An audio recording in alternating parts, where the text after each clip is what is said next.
Okay, and welcome back from winter break. We are now in the algebra portion of pre-calculus. Last semester was all trig. So on this one here, notes 8.1 let you know that this is really 2.1 in the book. So be prepared on that one. Just kind of little reminders, don't forget. So this is really 2.1 in the book. Okay, increasing, decreasing, and piecewise functions. Your objective, you will identify key functions, features of a function, including intervals of increasing, decreasing, and constant rates, and relative min and max. You will graph functions at a given value, and you will evaluate functions at a given value. Okay, so increasing function, A is less than B, they're referring to the x values, implies that f of A is less than f of B. Again, they're implying the y values on that one. Easier one to take is, as the x values increase, so do the y values. So as x gets larger, y gets larger. Decreasing functions, the A is less than B implies that f of A is greater than f of B. So as the x values get larger, the y values are getting smaller. So on these ones here, I do want to point out that we're always reading left to right.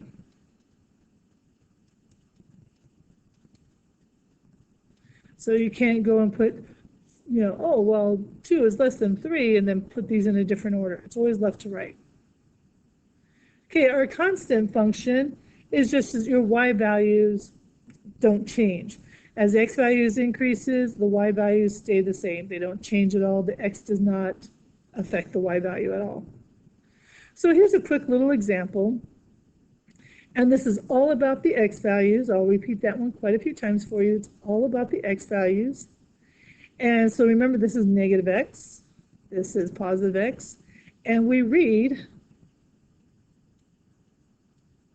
left to right. It's not different because you're not in an English class. We read left to right. So increasing is whenever the actual line of the graph is going up. Decreasing is when the line is going down. And constant is when the y values are not changing. So on this one here, increasing. So this one here is increasing. This here implies infinity, but it's on the negative side. So negative infinity. And it increases, anyways, my y value is getting larger and larger and larger until I get to y value of 3, the x is 1. So all the way to negative 1. And then it starts decreasing. Negative 1, and it keeps decreasing until it gets to the x value of positive 1. And they're joined, so at positive 1, it changes from decreasing to constant, so 1. And again, the arrows imply infinity. Now, the things also we're going to go with this one is domain and range. Domain is your x values, so it's all x values because it never stops. So your domain is negative infinity to positive infinity. And your range is your y values. So I'm going to throw this in there, y values, because everything else is x values. Negative y down here, we always start from the bottom up. So we go bottom up. So the first thing we hit is the arrow. So it starts at negative infinity because we're at the negative side of y, all the way up to the largest. Now, I don't want you going, oh, it goes, this one is going off at 1. So our range on this one stops at 3. The highest it goes is positive 3. Positive 3, and when we have a definite start-stop place on domain and range, you throw a little bracket on there to show that it is included. Never on increasing, decreasing, constant will you put a bracket. It's always parentheses, because I cannot claim one to be decreasing and constant at the same time. It's either doing one or the other. So really I'm looking at it going, it stopped and changed directions. So Do not read more into this at all. You're reading left to right. You're just looking at what is the graph doing. Is it going up or is it going down? But you're looking at x values. So whenever you're identifying increasing, decreasing constant, you're referring to what x values are there. You're telling me it's increasing, tells me my y values are getting larger. If you say it's decreasing, you're telling me my y values are getting smaller. And if it's constant, you're telling me my y values are staying the same. Okay, so next example. So increasing, remember, whenever from left to right, it's going up. So this one here, please do not get confused with this arrow going that way. It just means that the line just keeps going. So as my x values get larger, my y values are getting larger. So again, in the infinity symbol, negative infinity, and it stops increasing at -1. Then it kind of skips over to 0 and it starts decreasing at 0. And it stops decreasing at +2. And then it goes constant. But notice you've got an open and closed circle at the same place. This is just like a number line. Closed means it's included, open means it's not. But that's okay at constant. We're still going to write 2. And then it just goes off to infinity. And then our domain, remember, increasing, decreasing, constant, domain, nothing but x values. So we can use these, or you can go back to your graph. It goes from negative infinity to -1, and then it jumps. So I do have to stop it at -1. -1, but look at there, it is a closed circle, so I throw a bracket on there. Then we use a U for union, and then it goes and jumps over to 0, closed circle again. So we use a bracket, 0, and goes to 2. But notice that both of these have 2 on there, and 2 is included. So we get to go 0 to infinity. Now, if you're going, but I want to do, if you dropped it, it would be, it's redundant to write the 2. The 2 is included. I don't want you going, but it's not included up here. It doesn't matter. It's included. It's included down here. It's just that the constant starts at maybe 2.000001. 2 is not included here, but it is included here. All we're looking at, it's included. Okay, and then our range, we're looking for our y values, so start at the bottom. Remember, bottom up. All those were x values. This is a y values we're looking at. Negative infinity is the first thing we hit if we come up. This is where it may be a line. If I used a line. And if I took this guy and I brought him up, and go, oh, first thing I hit is that arrow, which implies negative infinity, because I am on the negative y side. And then we keep going up, keep going up, keep going up. Notice it's still there, even though these two, the x values are not attached to them. The y value is the same, y value is the same until I get to, there it is, 1, 2, 3. Closed circle, it is included, so I get to put the 3 on there. But then it jumps. Then it jumps, and it jumps and doesn't start again until we get up here to 5. But notice that's where it stops, just 5. So union that with 5. And on that, we're done.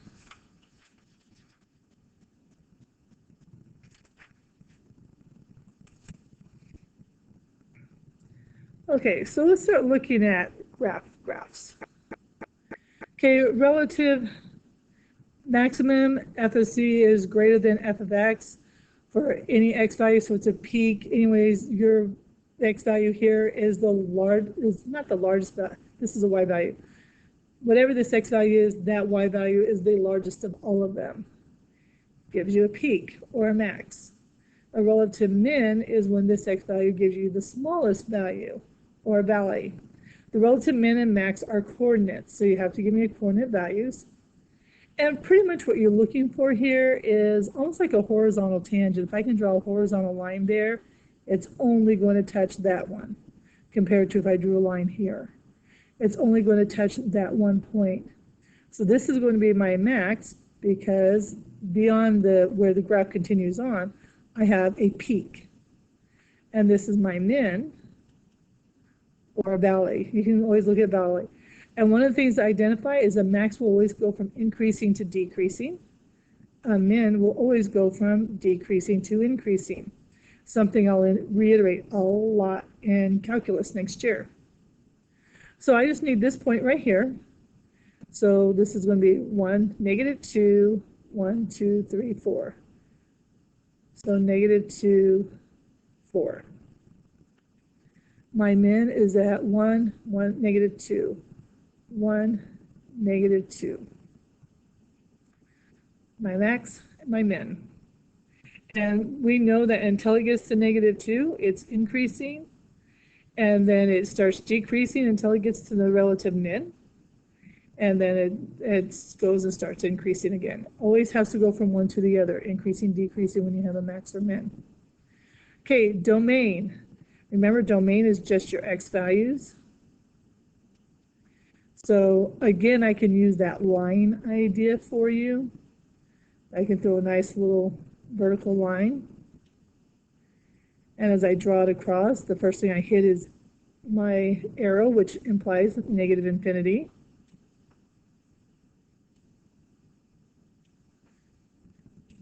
And then I continue drawing this thing across, and it keeps moving, it never stops, never breaks. And the last thing I hit is an arrow, so it's positive infinity. My range is going to do the same thing if I did the line coming down, or I'm going to move this guy around. So if I start at the bottom, first thing I hit is the arrow. We keep going, we keep going, we keep going, and the last thing I hit is the arrow. The graph never stops or pauses. So negative infinity to infinity. I have to mention, when we're looking at domain and range, really what you're looking for is for the graph to stop and start. If it never stops, then it keeps going. Okay, next one. So on this one, again, they want the relative max. You can't leave it blank. If there's no max, you have to identify there isn't one. I only have one. I have the min, so none. And my minimum here is at 1, 2. Okay, when is my graph increasing? It is increasing wherever the y values are getting larger. So from 1, and it goes off to infinity.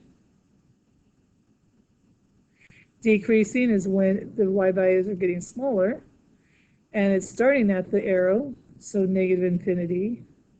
Because remember, this is all about the x values, and we're on the negative x side. All the way until it gets to 1. And then they're asking for domain and range. Graph never breaks. Notice it never breaks in there. So for my x values, negative infinity keeps going, keeps going, keeps going, positive infinity. Negative infinity to positive infinity. Let's get our line back for range. Because remember, range, we start from the bottom, work our way up, come up, come up, come up, come up, come up, come up. And notice that the very first time we hit this graph is at the minimum. Y value is 2. The y value is included, so we're going to throw a bracket on there. If you give you an actual number, infinity is always going to be parentheses, because I can give you a large number and you can give me a larger number, then I can give you another larger. Anyways, that's just a continuous cycle of larger numbers. But on the range, the smallest value on this whole thing is 2. So we throw 2 on there. And then if we continue bringing this guy up, bring him up, bring him up, bring him up, bring him up, then he hits the arrows on both sides, notice. So that means that it's not going to change beyond that. It just goes off to infinity. So my domain is all x values, but not all of my y values are being used.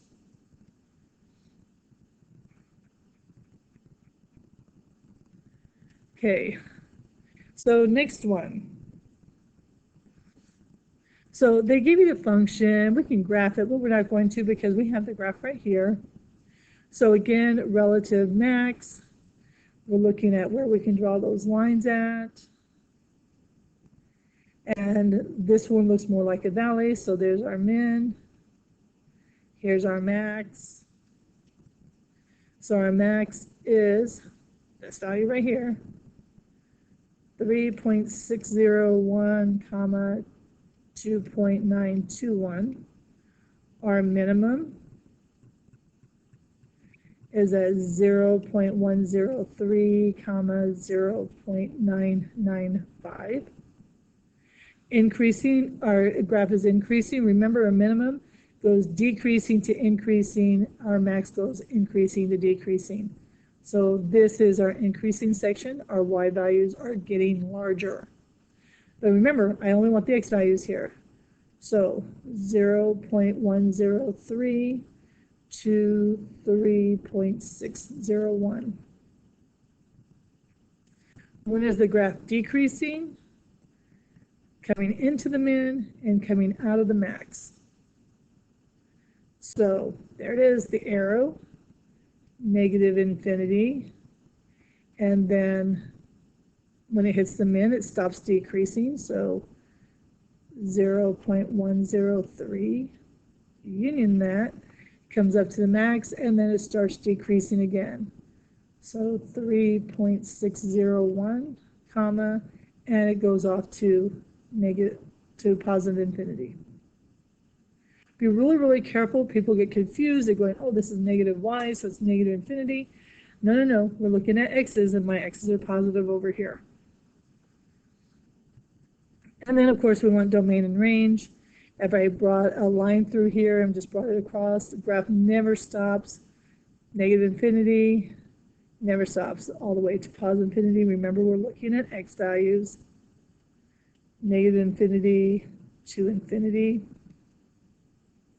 And then my range, the same thing. I start from the bottom. Now this is your negative y's. I start at the bottom. Now this guy is negative infinity for my y values because it's pointing to the negative y's. And up here is going off to positive infinity because I have positive y. So my range is negative infinity to infinity.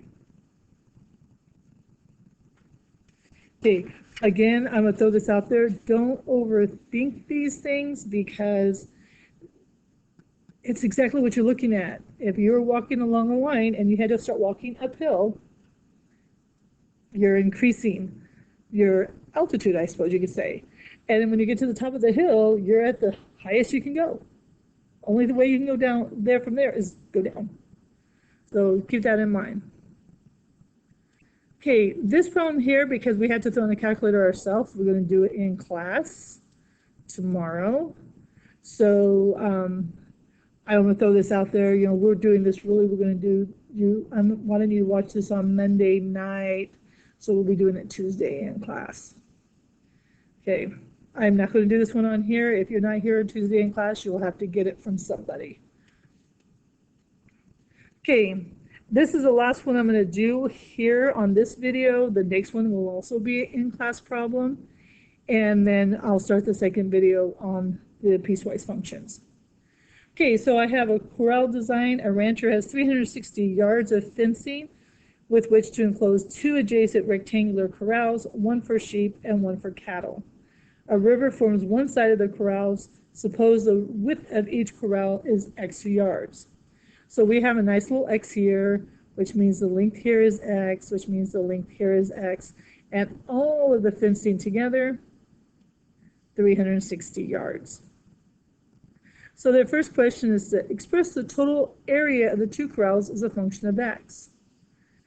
Well, we need to look at this going, well, this value is x, this value is x, and this value is x, but I have no clue what this value over here is, the full length of this. But we do know that for the sides, we're using x 3 times. So remember, area equals width times length.